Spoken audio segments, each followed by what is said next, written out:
tonight. I'm Mary Bradley. I'm the development director here at WHQR and one of the lucky facilitators. I've worked with some of you guys. And I'm Ben Schachtman. I'm the news director. I will be working with at least some of you in the coming weeks. We still have a few conversations left to facilitate. yes. And I'm Rachel Keith. I'm a reporter and host at HQR, and I'm also one of the facilitators for the program. All right. And I just want to do a couple housekeeping things, which we should always do.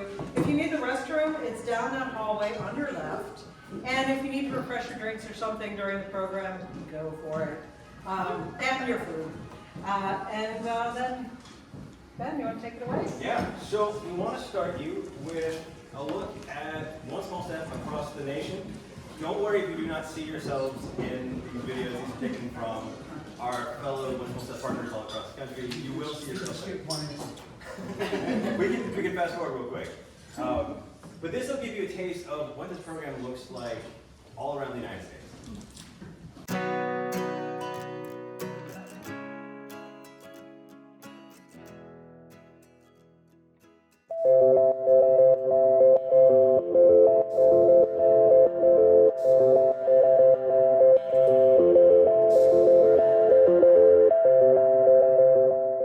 What made you want to do this interview today? Probably curiosity more than anything. In a nutshell, I'm looking in many different ways to have contact with people who are different than me, and this is one of the ways I can do it. I wanted to do this interview really because people just fascinate me. Here was this opportunity that was set up to actually bring two people together who might not normally sit down and have a conversation. What made you want to do this interview today? Being here in the back roads of Colorado, I was kind of curious. I wonder who they'll pair me up with. I'm here in Wilmington, North Carolina. I'm located in Grand Marais, Minnesota. My current location is Franklin, Michigan. And I am in Atlanta, Georgia. For me, being a North Shore resident means caring about the environment of the North Shore, caring about the community of the North Shore, taking care of your neighbors through trying to be kind and having conversations with your neighbors. I try to be just kind, no matter what's in my mind, just to be kind. Yes. And start with that. I think that's a very good place to start. Right. Could you briefly describe in your own words your personal political values? I would say I'm a conservative. I wouldn't have pinned you as a Republican when I first saw you. Yeah, it's like some things I'm just like, I don't care what type of party you want to put me in. Nah, this is my belief. I believe that there need to be people that don't think like me. I need people who see things from a different perspective because I can't possibly see it all. There's so many other views that we're not exploring or looking into at all, like, because we're so set on, like, you're either a Democrat or you're a Republican. And sometimes I feel like the two options hold the same values in a way. I think this is a very good step, the one small step conversation. More people should think about doing this. Is there anything you learned about me today that surprised you? I'm surprised at how much we were alike, but yet how much I learned and how much I really would love to hear more about our differences and go even deeper in that. Yes, agreed. I'd really like the opportunity to talk more. And I love this. This was great. Thank you.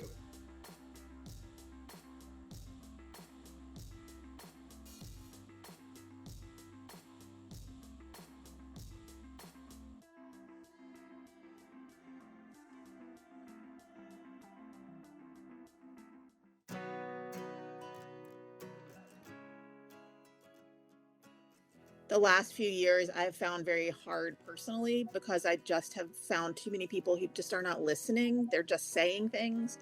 So I was hoping just to carve out a little space in my day where I could have a wonderful conversation with someone and take a minute just to listen to what they're saying in a very purposeful way, as opposed to just the high level energy, combativeness that there just seems to be so much of at this point in time. So I'm curious, Alan, what made you want to do this interview? The reason I'm interested in doing something like this is that it happens so infrequently. Very often, for the years, increasingly so, people shut up on these things. I remember dining room conversations in the past with lots of differences, but things have become pretty nasty. And Yeah. language and courtesy and manners eroded in many respects. And people shut you off. I've had family members walk away when you just ask them, why do you feel that way? Or try and understand their position. And that's high school friends or family members. And why seems to be a question that people avoid. And so why do you feel that way? And I'm looking for a structure that would make that a little more comfortable to do.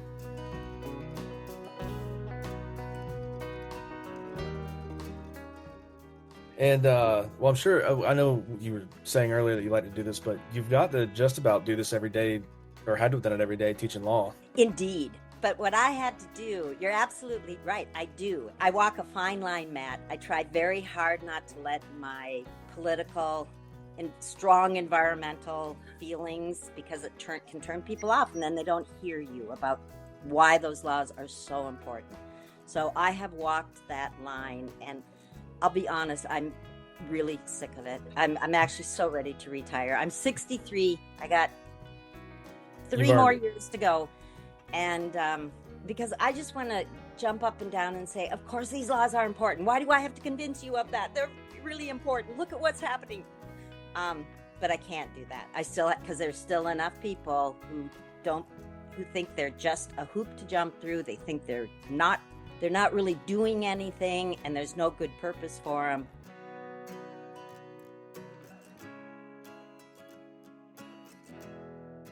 Okay, obviously we're in the throes of political season now, right? We have an election on November 8th. The ads, at least around here, are insane. They're all negative. It's not what am I going to do? What am I going to do to change things here, the things I think are wrong? It's my opponent is fill in the blank. It's insane. We don't even know where people stand because they're not talking about it. I know. Well, I spend a lot of time in WHQR area, so that's how I found out about this. So I've heard the political ads. I go there a lot in your area, and I hear the political ads, and they're the same here. Yeah. I agree with you. Is that really the way that we are going to bring people to our sides, by talking about how much we hate people? Right. Is that what works? Yeah. I don't think so, because people just dig in their heels. I mean, nobody wants to be told that they are wrong.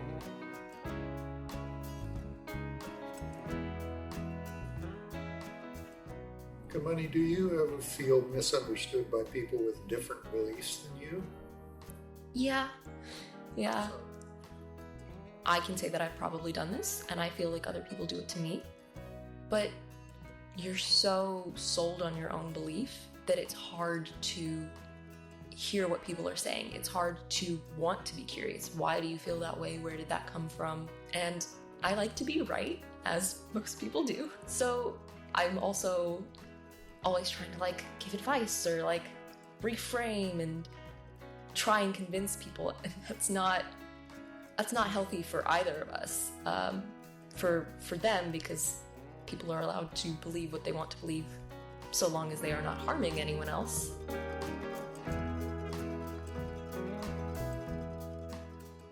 I think that government, the way it's supposed to work, is simply people organizing to get along with each other.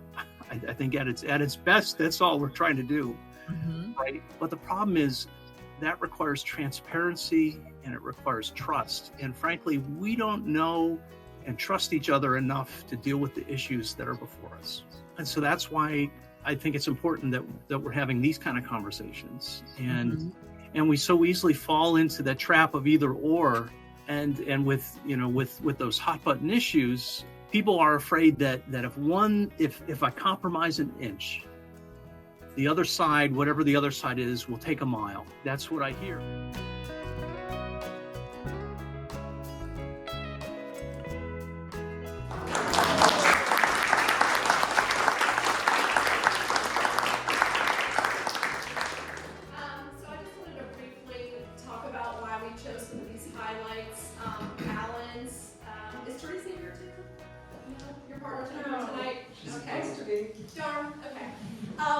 I'm hoping hoping that you kind of connected with talking to a family member that's really hard and you just want to kind of express how you feel. And so a lot of us sign up for One Small Step because we have those experiences. Judy's here tonight, and I picked that because Judy was very open and honest with her partner, and Matt was too, sharing very vulnerable details about their lives. And I think all of us too sign up for this because sometimes we feel like we can't express ourselves with people that we care about or our family members because it'll start a fight, right? But this was a safe place where we were just listening, and it wasn't about winning or debating. So that's why I chose that with Judy and Matt. Greg's here. Mary Lynn's not here tonight. Greg was featured on the national spot, so that's great.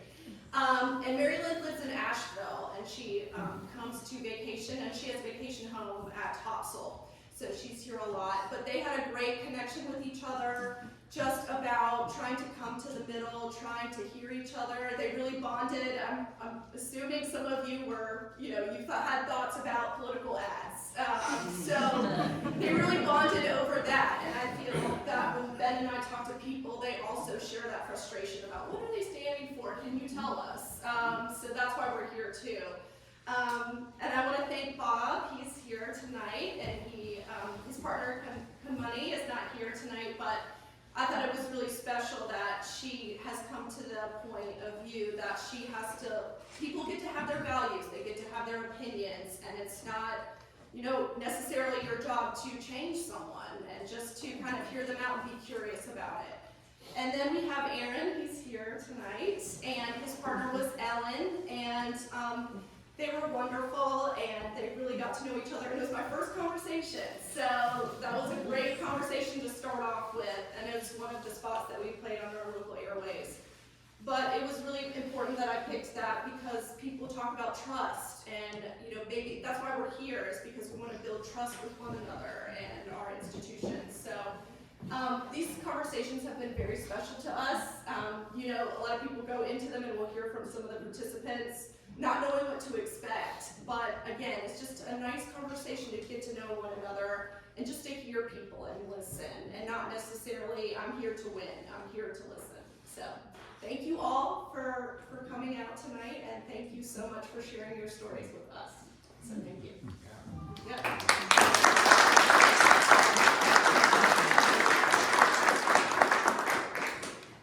Tonight we also wanted to hear a little bit more from you guys about what this was like from your point of view, because you really put yourselves out there. So we have 3 participants who been willing to sacrifice themselves to the panel.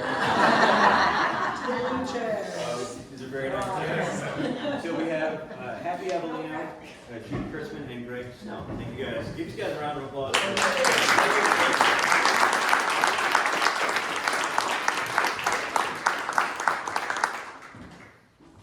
I didn't know I was sacrificing anything. It was the only way we knew we could get you up here. So in a minute, I'll open it up to you guys. I'm sure you guys might have questions about their experiences. But I want to start with a question that, at least in my conversations, I think I started every talk with, which is, what made you want to do this? And Greg, let's start with you. Wow. It's funny because when I spoke with Rachel said you all were having a bit of a difficult time getting conservatives to agree, right? And I was fascinated just with the whole concept. And I thought, you know what, you gotta go big or go home. And on this one, I thought, you know what, I'll probably be outside my comfort level a little bit, but I need to do this because I was just at that point, and I'm still really befuddled about this whole left and right, liberal, conservative, Republican, Democrat split, and it's terrible. And so I thought, maybe this might help me a little bit. So I think that's why I did it. Judy, how about you? Similar train of thought, but probably for me it was, I moved here from, so I was born and raised in Minnesota, fairly liberal place.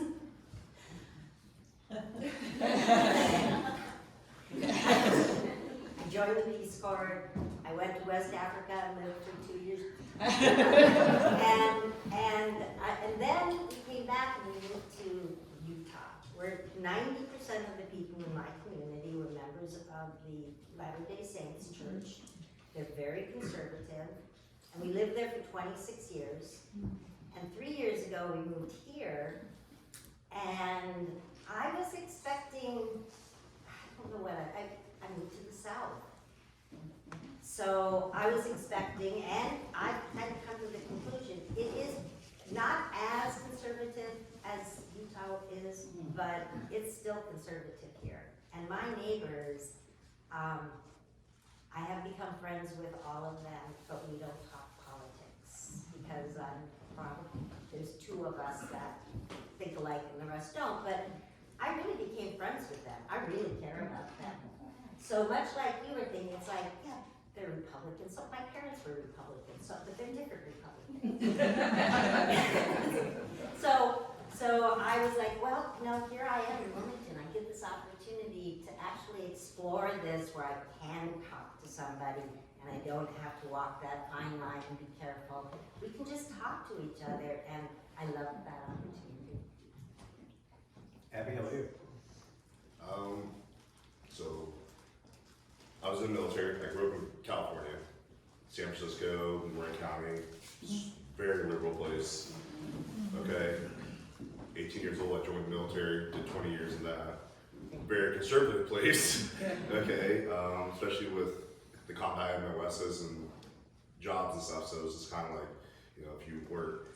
And then, came in during Clinton, George GW, and then Barack Obama, so it was kind of like I see the differences and stuff like that, but it didn't matter.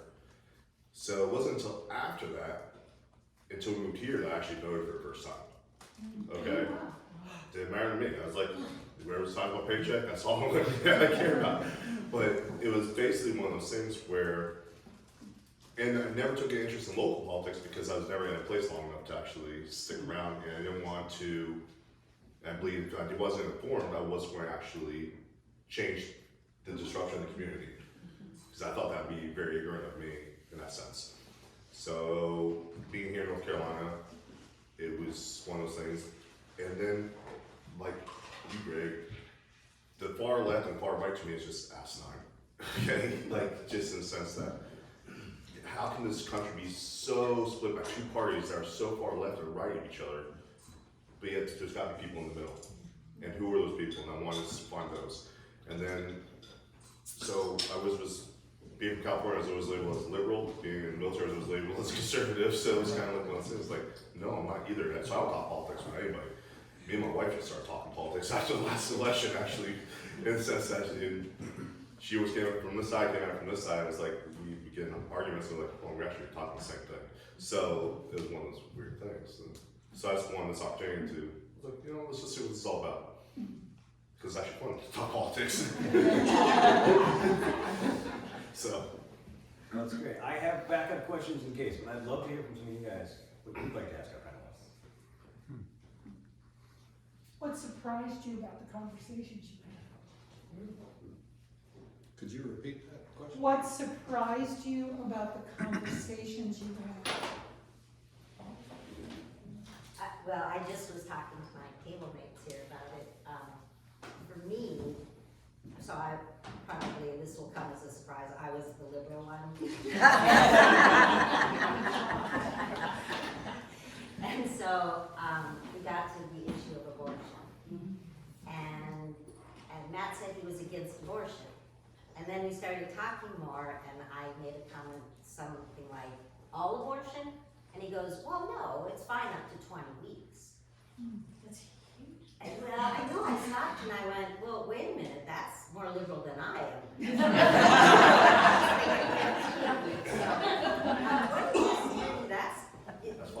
against abortion if you're against 20. So it was kind of it made me realize, hey, you should probably listen to people before you, if they say they're against abortion, maybe you should dig a little deeper and see if you do have commonalities, because it's such a huge issue right now and it's really dividing our country. And maybe, like you just said, we think a lot, there's a lot more overlap in the middle than what we give credit to. You could be Kansas. I mean, that's me and my partner. We actually turned out to be pretty much agreed on everything. It's like we actually turned out. It's like, oh, but we come from such different backgrounds. I mean, Harvard graduate, lived in Germany, and came from a very educational standpoint on this dirty ground. So it was just one of those things where it's like, you know, high school graduate, nothing big, and it was just like, here we are talking politics, and it's like, no, yep, agree there. No, yep, independent, yeah, mainly independent, you know, just independent left, independent right type thing, the skew. But we're like, no, pretty much. So we had a very pleasant conversation. Like, yeah, I like that. So there was no controversy, there was no nothing. It was like, yeah, I agree with you there too. So, what shocked me was how closely our values align. I mean, you know, it's kind of what you were saying, Happy, you know, far left, far right, but neither one of us are far one way or the other. We're very centralist, and we actually, I'm pretty sure we had the conversation of, you know, this third party, this libertarian party, or call it whatever you want to call it dinosaur, independent, or unaffiliated. I really think that there's something to that, because I think we all, as everybody talked about already, we're closer in the center than we think we are. And I think we're reasonable. And that's all it's about, is being reasonable. And I think we're both very reasonable in how we approach things. Question, if the values align, why are we faced with the differences?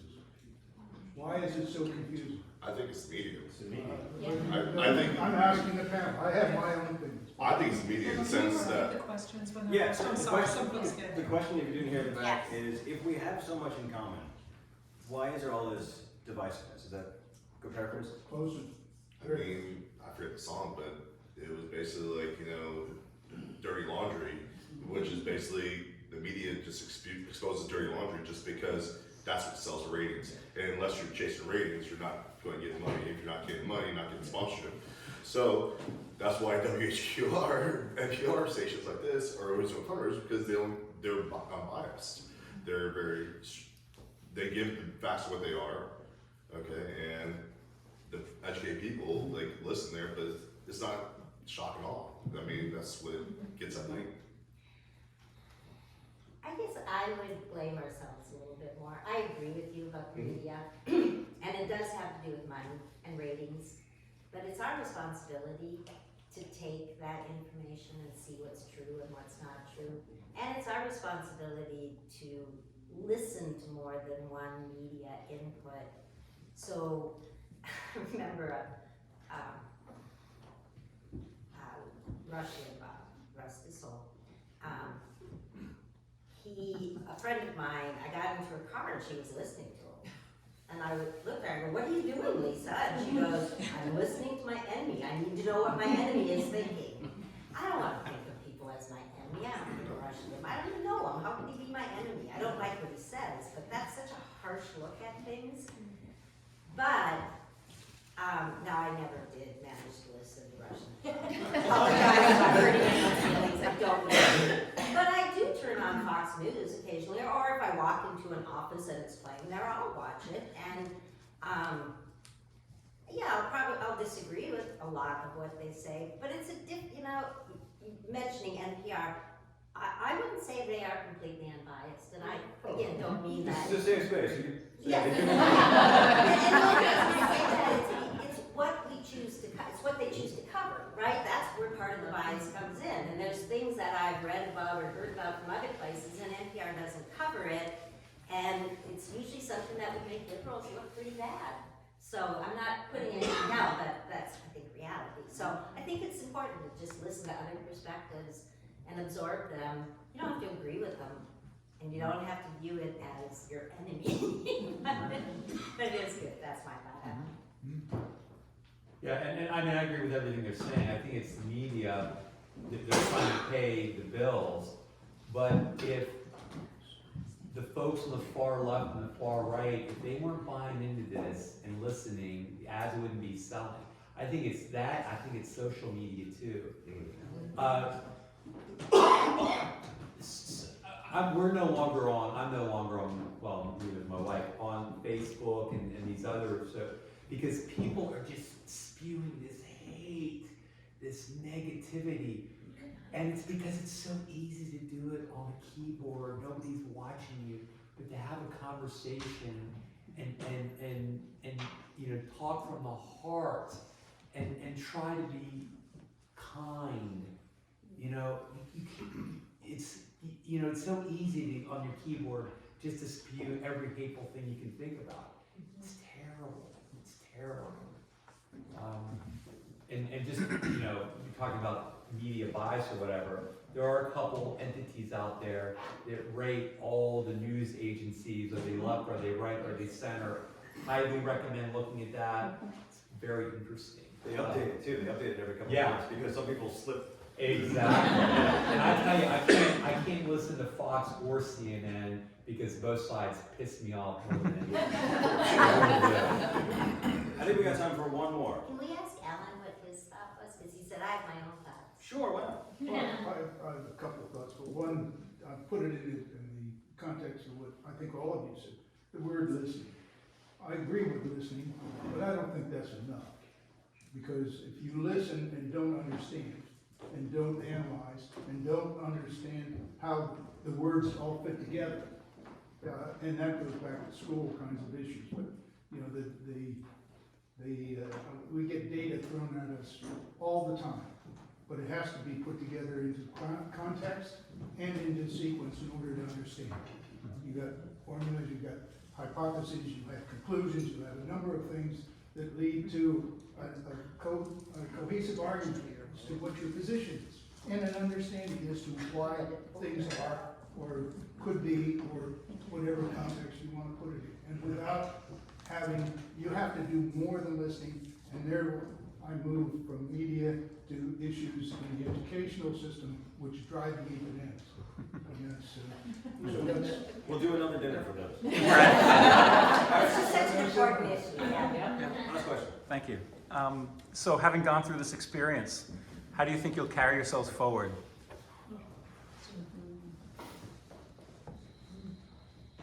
Oh, come on, Judy. I still don't talk politics with a lot of people.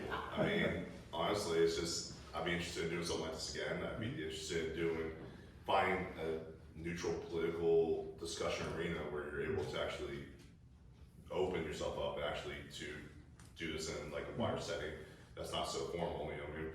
But I don't talk politics at work. I don't talk politics with my family. I don't talk politics with us. And it's mainly because, going back to the last question, just add on to it, I just don't think people, they hear one thing and it just sticks.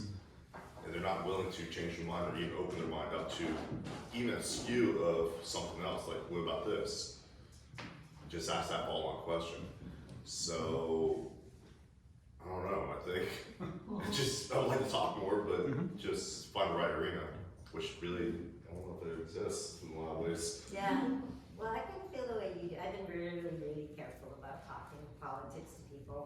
I'm still scared to, because I just don't want to get into that. Well, just like you said, they hear something I say, and now all of a sudden I go from, oh, she's a pretty nice person, to, oh my God, look what her beliefs are.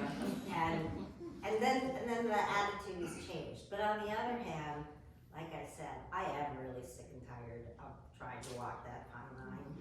I don't want to do that anymore. And but on the other hand, I don't want to become that raving lunatic. Those far extremes, I don't really want to become that either. So I still walk the fine line, trying to make sure that I don't step on people's toes. And on the other hand, when you were talking, I was thinking, I wonder if it would be more helpful though if instead of me professing what my beliefs are, I just sit down and say, Elaine, so what did you think of the last election? And and get theirs before they know anything about me, and then I can, respond. Instead of just me spurting out. Although as soon as I open my mouth, people. I think for me, I just, I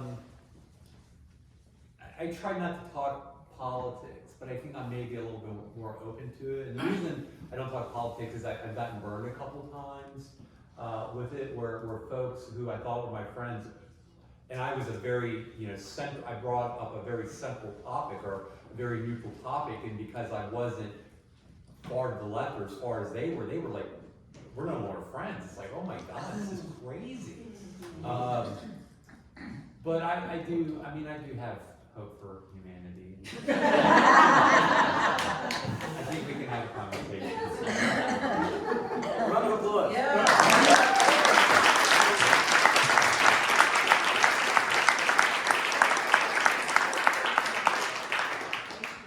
I want to say very briefly, we heard from a lot of participants about the media. Do not feel embarrassed about saying that.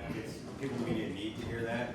I will say, Don Henley's Dirty Laundry is a song that journalists talk about a lot. Because he wrote it after the media reported that a naked underage girl was found overdosing cocaine in his house. So he had a really specific reason for not liking the media reporting on that. But it doesn't take away from your point at all. You know everything. Just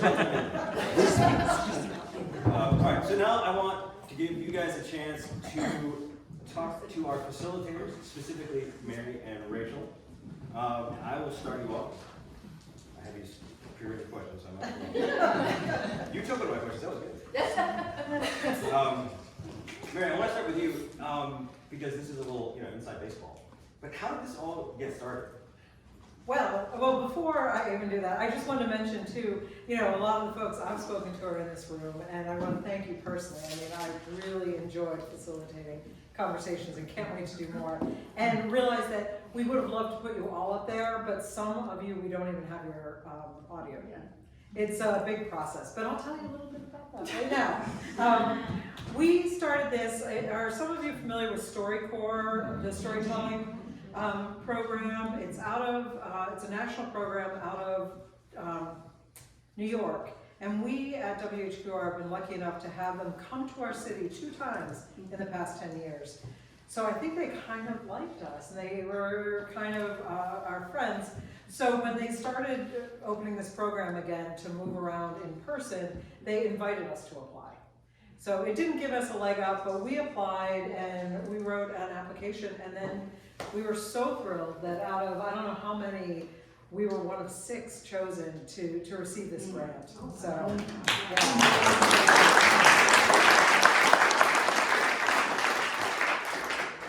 And this is something Rachel and I talked a lot about. I want to ask you here now we're having this event.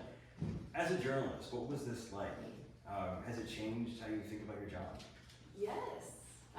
It's been really nice to do some of these conversations during the election. Ben and I were at hard work, focusing on that. And it was a delight listening to these conversations because, like we've talked about, elections can be very polarizing.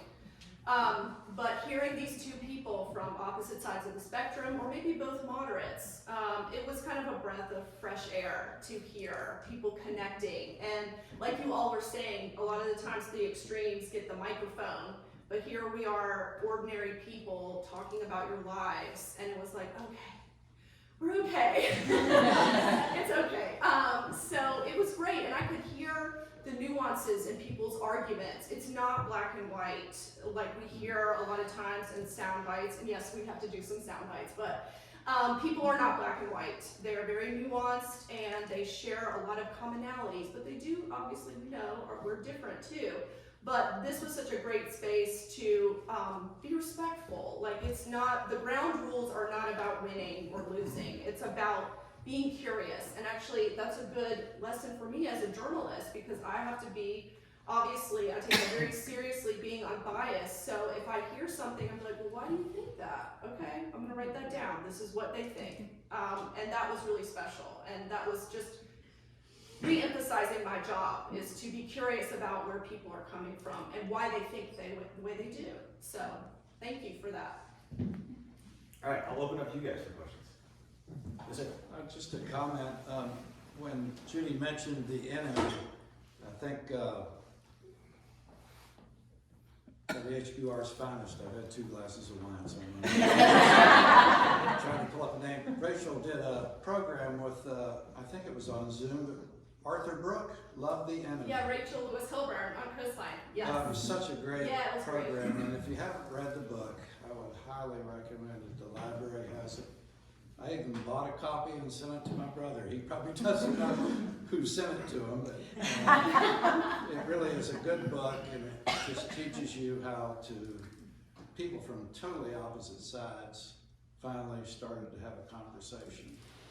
And so it's a good book. What's the title by Arthur Brooks, right? What was the title again?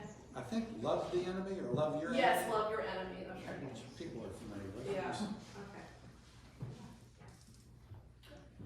Only 6 radio stations participated in this program. That seems such a low number. So why is that? Well, it's really the grant funding because of all that goes into the whole program. But they have done it for a few years now. Dave Isay, who runs StoryCorps, he and his team came up with this idea several years ago out of the frustration everyone was having about having civil conversations. So they do it outside of here, and actually we should invite all of you. You can go and participate virtually or look into ways to participate virtually on the StoryCorps site and the One Small Step site. And we are still going to be facilitating a few more conversations, so if you signed up, you just might hear from us still. So look out.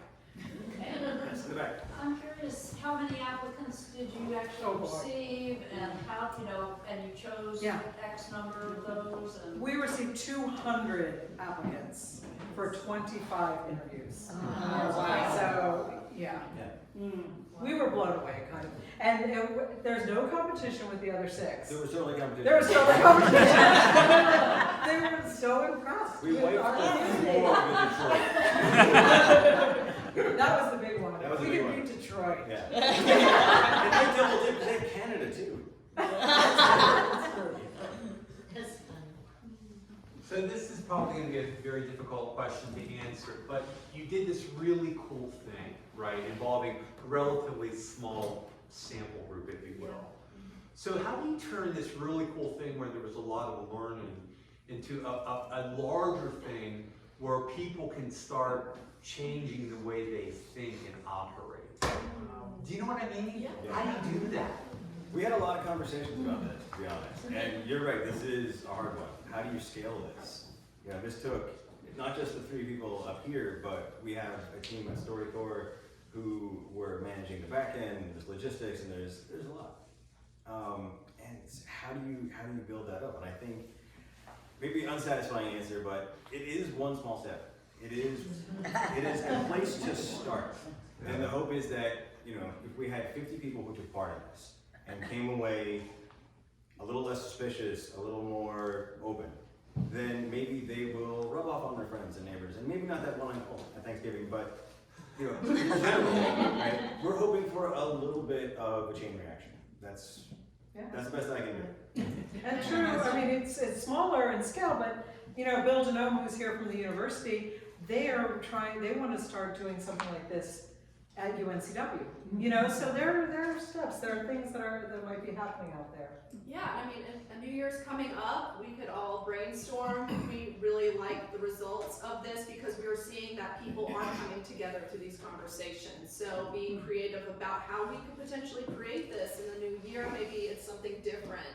But it's been really great to get people together, talk about certain topics. Ben and I have been talking about how we could do more media outreach. You all are talking about media and, what can we do to change that and have an open conversation about what we are supposed to be doing. So just talking to people and hearing from you. Like, we want to hear, what issues are we missing? What are we not, finding out about something that we don't know? So we've been talking about that in the newsroom, how we can grow and reach more people and, to bring people in instead of shutting people out.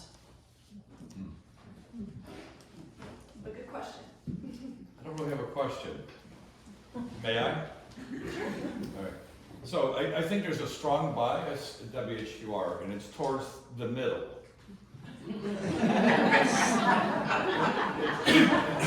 I think people who, I don't mean to speak for everybody, but I think if you listen to WHQR and NPR quite a bit, like I do, I think you're probably not out on a fringe somewhere. already. So if you really want to bring people together, let's reach out to, you know, OAN and whatever you want to call MSP, you know, because, you know what I mean. Where the fringes hang out, the fringes aren't here, I don't think. Yeah, they're not, yeah. And so I think, so bolstering the middle, I see this as an opportunity to bolster the middle. I use that, you know. They didn't use me in this, or it's way too boring, right? So I think that, so I love it. I think we need to bolster the middle, because this is where elections are really won, right? Is in the independent thinking people, the people who aren't on the fringes, and we talked about that. But anyway, that's what I could say. Yeah, if there's one more question out here, happy. So what are we going to do with all this? Like, do they get all these interviews? What happens to them? They get cataloged and heard by people, or they end up, where do they end up? Like, what's the... Well, your interviews, anyone who's participated, yours end up in the Library of Congress, in the American Folklife Center. It's really cool. And if you are African American, you may also end up in the African American Museum and Library there. Yeah, Dorian, we did a conversation yesterday with Lisa, and it's so cool. I mean, I think it's really neat. But as for us, I mean, I believe, and you know, these guys are the news people, but I think we're going to cut a few more at least. I think contractually we maybe need to do one more, but we might do more because they're great. We are planning a whole hour-long show talking about process and more excerpts, so if you didn't end up in this, there's still hope. We really do want to document this as much as possible to, one, prove to the haters that it really didn't happen. And also, you know, in the hopes of reaching other people, you know, if Bill's gonna carry the torch, if we can do another version of this next year, we'll need to promote it and convince people that it's a real thing and that no one got injured in the making of our own small step conversations. So we hope to get a lot more use out of it. Yeah, and you can share the link with obviously your family and friends, and it's so special. You know, if you decided to do the release, you can share it. You know, your kids, your grandkids can hear you being the practice, showing people that you can listen and care about someone that you don't know, and that, you know, you find something surprising in common. It's very special. So, can I say, what about like, off of you, sir, what about like a call-in show or something? If you're going to take one small step, what about like a call-in show where you're able to actually, which gets more of the neutral people, the independents in together, to actually feel like, oh, there are more people. I certainly wouldn't rule that out. Yeah, takes time and money. Well, of course. I mean, no, but it's a great idea.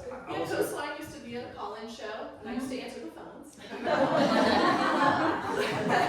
would send my question to a chat. I would say one great thing about New Hampshire County is that the largest block of voters is the unaffiliated voters. And the state. Who, who don't automatically vote left or right. A lot of them are people who lean left or who lean right, but they're not, you know, completely already had their mind made up on everything, and they get to vote in primaries. Yes. You get to choose. You get to choose. That's not the case in every state. It is the case in North Carolina. And so it's interesting because often in primaries you see people run to the fringes and then come back to the center for the general election. And that's not quite the case here. You have to make a compelling argument to more people who haven't already made up their minds, who aren't automatically going to vote R or D. And that gave us the opportunity to have some really interesting conversations with voters who had unpredictable views, who had nuanced views, who, to a man and woman, hate campaign ads because they don't offer nuance and varied views. So I think, you know, I hope that maybe one of the reasons that this project went well here is that we do have a diverse group of people, and we do have people who haven't totally made up their minds one way or another. That's true. Very true. Gosh. Shall we? Well, yeah, we have a couple more sort of goodbye clips, and then we'll be back just to play us out.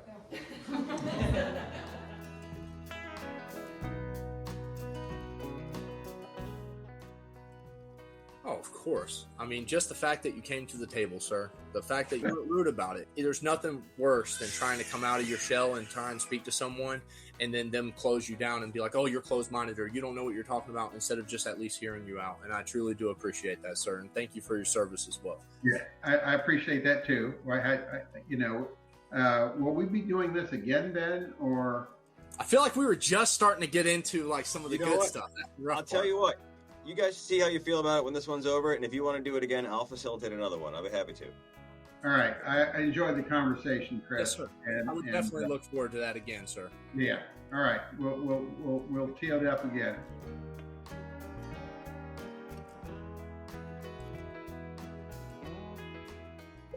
This was fun. This was a lot of fun. I would do it again if you ever want to talk. I mean, yeah. Honestly, I was a little worried, to tell you the truth, because I think we're made to feel worried, but it turned out to be really enjoyable. Look at that big hairy dude, and it's like, oh my god, he's gonna be oh yeah, a tattooed biker. That's what I'm talking to. Okay, well, great. Let me put my MAGA hat on and let me just, Yeah, I guess that would have been. That would have been maybe a harder conversation. I feel like we actually have a lot of things we agree on.